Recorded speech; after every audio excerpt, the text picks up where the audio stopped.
Всем привет, с вами снова Nick Dunta Industrial Programmer. И в этот раз я написал маленькую игрушку, собрав какие-то свободные пятиминутки, довольно редкие в моем плотном графике. Но, тем не менее, курочка по зернышку клевала, и вот такую вот игрушку наклевала.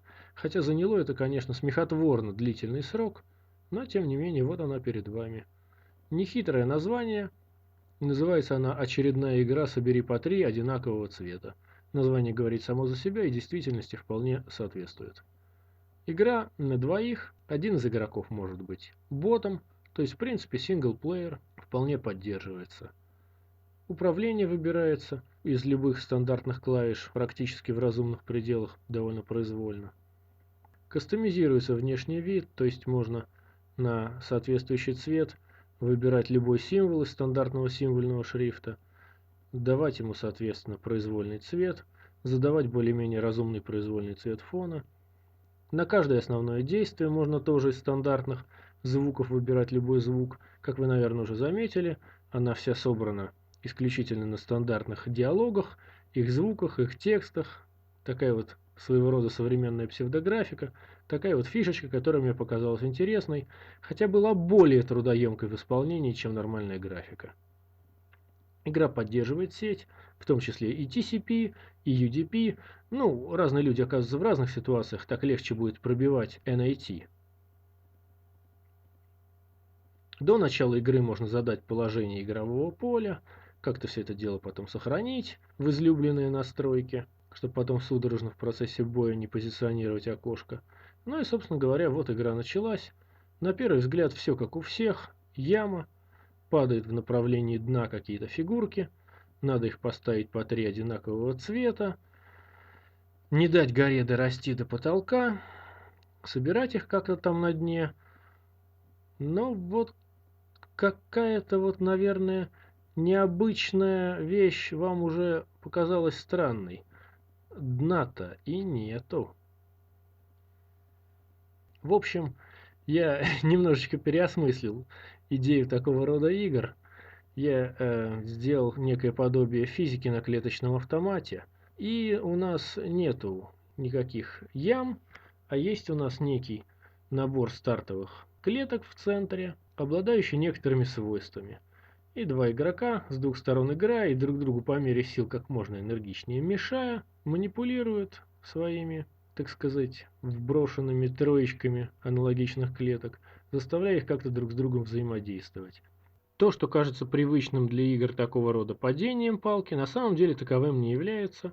Просто трехклеточная палка, вброшенная в этот уровень, сохраняет свою скорость до тех пор, пока не столкнется с каким-нибудь препятствием.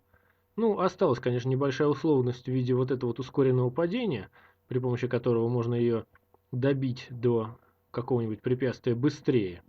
Но в целом это скорее движение по инерции, чем падение, поскольку гравитации нет, да и сама яма утратила привычную нам вертикальную анизотропию.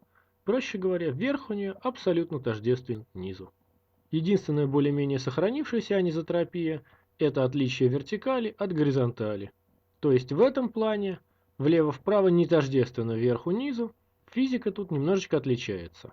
Ну и соответственно, раз яма утратила верх и низ, и силы тяжести в ней больше нет, то и схлопывание проредившихся в результате наших действий рядов происходит тоже отнюдь не по принципам Тетриса. Это не та ситуация, когда у нас исчезла какая-то клеточка, и все, что выше нее, съехало вниз под действием силы тяжести. Все стало намного хитрее и запутаннее. Каждый раз, когда уничтожаются три или более соприкоснувшихся фигурок одинакового цвета, в этом месте возникает имплозия, некое разрежение, которое начинает окружающие клеточки, но только, правда, по вертикали, притягивать друг к другу. Если их было больше трех, это большое разрежение, которое успевает придать этим клеточкам больше скорости, и они могут потом после себя еще чего-то сдвинуть и как-то сильно повлиять на диспозицию сил на игровом поле. Таким образом можно подталкивать соответствующую колонку в направлении противника, чтобы его завалить. Ну а можно неосторожным движением или не рассчитав отдаленных последствий, также точно колонку отправить в зубы случайно самому себе. Вот как сейчас, например. Бота, в принципе, обыграть довольно реально, если разобраться, как работает эта физика, и освоить некоторые основные приемы. Но не слишком просто даже мне. Периодически он и мне ухитряется хвост накрутить.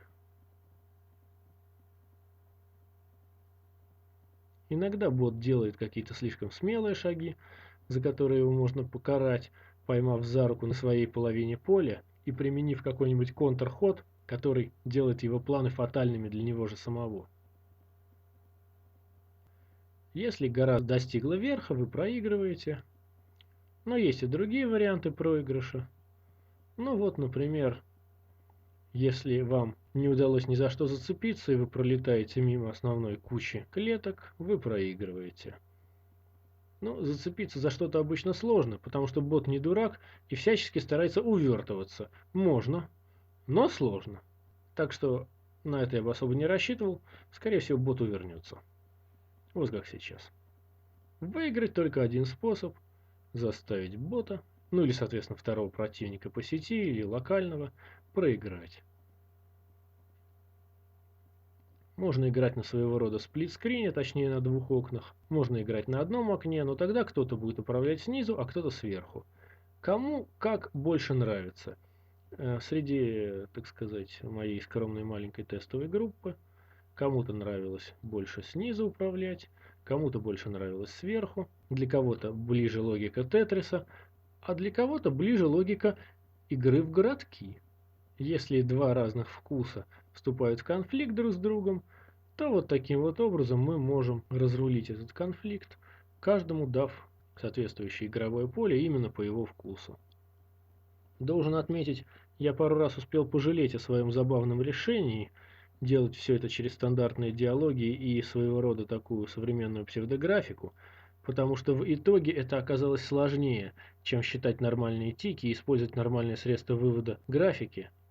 В общем, обойтись без нормальных средств рисования динамического изображения оказалось сложнее, чем даже если бы изучить их, даже если бы я их не знал. Не говоря уже о том, чтобы просто их использовать по какой-то старой памяти.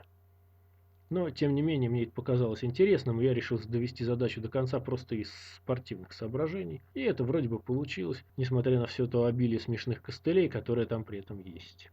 Может быть, если эта игрушка вам понравится, я еще что-нибудь в следующий набор свободных минуток накатаю на аналогичном забавном движочке. В принципе, достаточную скорость для каких-то простых аркад он обеспечивает даже на слабых машинах. Хотя понятно, что все это перерисовывается через всю систему вывода и обновления обыкновенных окон, которая на высокую скорость как бы не предназначена. Правда, в этот раз, к сожалению, ссылки на скачивание вы не увидите, потому что я решил поинтересоваться, просто мне это любопытно, как работает система онлайн-дистрибьюции. Ну и куда-нибудь ее на пробу закинуть.